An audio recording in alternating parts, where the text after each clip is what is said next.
Um, you know, they don't want their name associated with something like this. They want to live in anonymity. Yeah, yeah. I mean, this is not the first time something like this had happened on American. Well, yeah, American soil. I don't know if you remember this. Like, literally a year and a couple of months before this Max Headroom incident, there was the Captain Midnight broadcast interruptions. Have you ever heard of that? No, I don't. I don't think so. No, it doesn't ring a bell. Yeah, here, I'll give you a short story. I'll give you the short end of it. I'm not going to make it so long with Captain Midnight. Back in April 1986, and a electrical engineer and business owner, John R. McDougall, jammed HBO's satellite signal on their Galaxy One satellite during the showing of the film The Falcon and the Snowman, which is based on a true story itself, to broadcast a message for 4 to 5 minutes, saying pretty much good evening from Captain Midnight, $12.95 a month.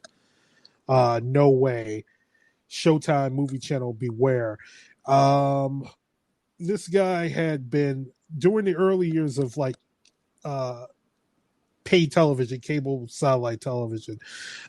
People with satellites were able to get HBO for free by pointing their satellite directly at the satellite in the sky that's broadcasting HBO, while cable consumers had to pay for HBO. Mm-hmm. And even though it was like HBO was illegal, getting the satellites was not, it wasn't technically illegal, but it was like a go around for satellite companies. So HBO had found this out and was able to block these satellite owners from receiving HBO for free and started charging them $12.95 a month for HBO. It pissed off satellite owners because for such a long time they were able to get to HBO. So this guy, Robert McDougall, who was selling satellites to customers, hacked into HBO's feed and broadcast that message. And as to protest the HBO charging satellite owners for HBO, and also a warning to Showtime and the movie channel to don't do the same thing, because they were prepared to do the same thing also. Okay, I mean, so, this incident that you're talking about had some motive behind it, some like explicit mentioned agenda. Yeah, this had a specific mentioned agenda. The Captain Midnight had a specific mentioned agenda. The Max Headroom, no. We don't know what the fuck he was trying to say. He tried to just prove that he could do it and be an ass on fucking television.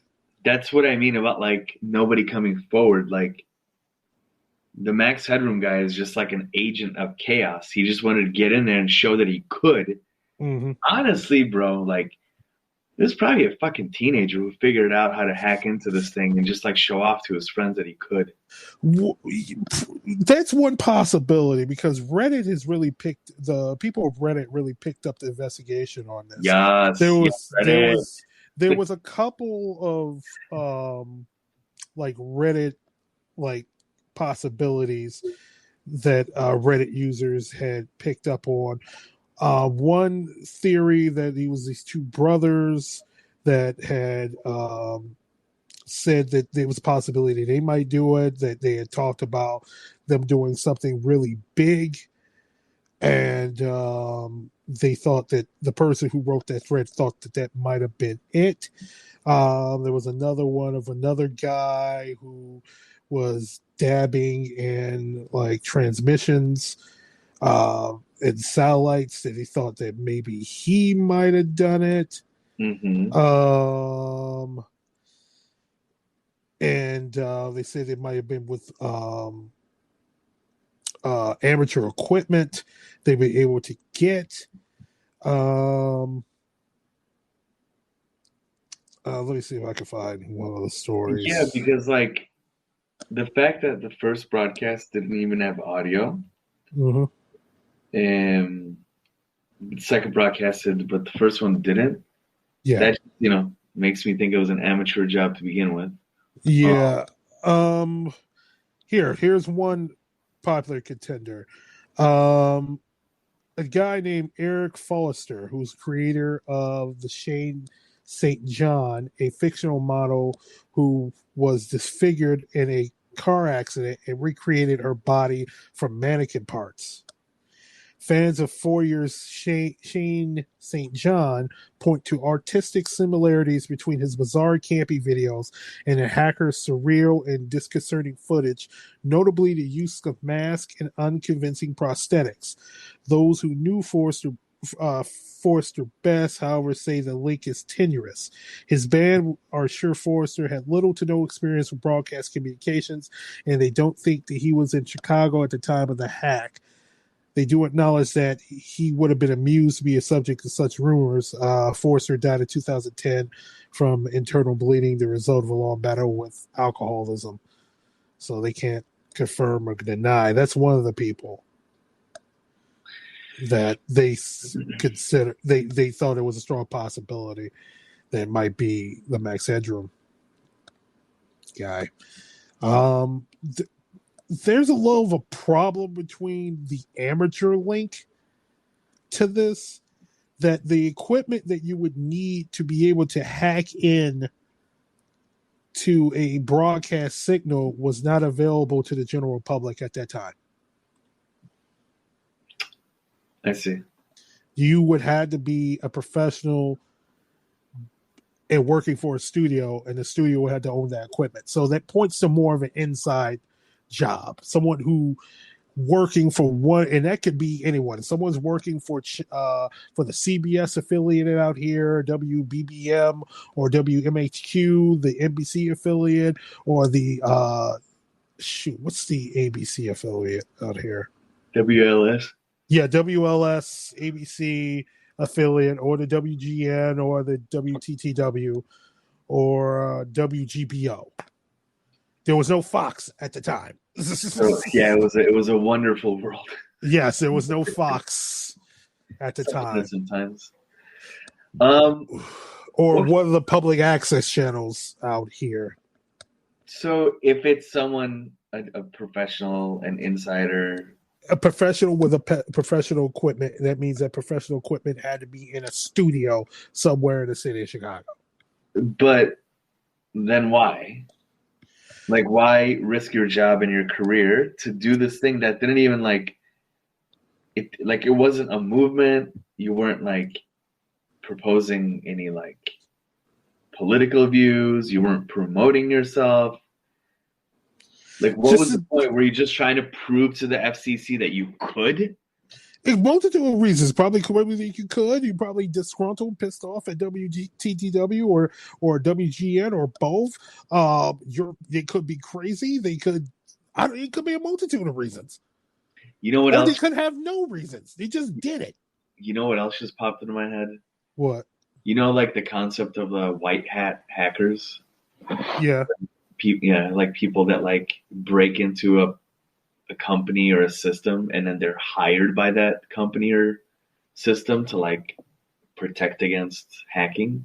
Mm-hmm. What if this guy was like hired by the FCC, and that's why no one has spoken out about it, because he wouldn't want to ruin. Over the last 30-something years, he's been happily employed with the FCC, preventing this type of. You know what I'm saying? I'm following you. I highly doubt it, because someone would have left the FCC and would have came out and said that this person was the one that did it, even if they spilled the beans anonymously. I highly doubt it. Okay. It was just an idea. Like, it's a good theory, but it's the issue come with that theory is that people leave the FCC or leave these networks all the time, and something like that, you would find out about it and you would spill the beans. I'm just trying to think the motivational factor here of why someone would, if it was a professional, why would they risk their career? If it was a teenager or like some young kids that are just trying to like hack the system, I get it. They're just trying to show off, flex. But like someone who had the will and the ability to do this, why? I mean, like I said, it could be a multitude of reasons. Could be they have no reason. They just did it. That's the beauty of it. Some men want to see the world burn. Yeah, some may want to see the world burn. It could be. I mean,